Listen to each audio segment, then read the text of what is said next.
excuse মি দাদা এই গগৈ দা ঘৰ কোনটো বাৰু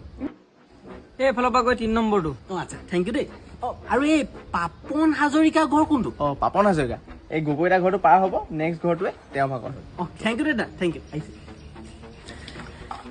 গুড মৰ্ণিং দাদা গুড মৰ্ণিং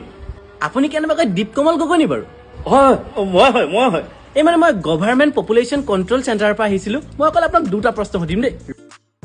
অঁ দাদা আপোনাৰ ল'ৰা ছোৱালী আছেনে নাই অঁ ঠিক আছে আপুনি বিয়া পাতিলেনে কি ফাল্টু প্ৰশ্ন সুধিব লাগিছ হে যা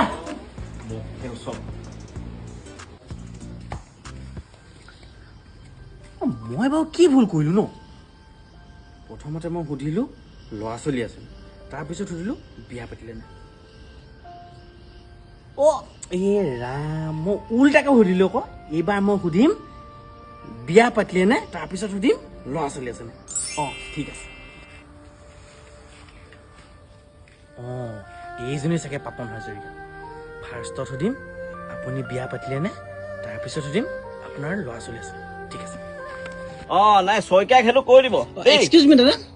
অঁ আপুনি কেনেবাকৈ পাপন হাজৰিকা নি বাৰু হয় কোৱা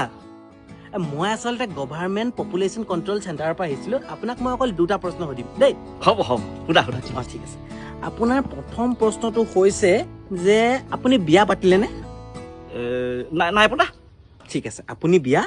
নাই পতা এতিয়া কওক আপোনাৰ ল'ৰা ছোৱালী কেইটা আছে কি ল'ৰা ছোৱালী মোৰ কথা বিয়া নাপাতিলে ল'ৰা ছোৱালী তোকে মই আজি মই কি ভুল কৰিলোঁ দাদা কি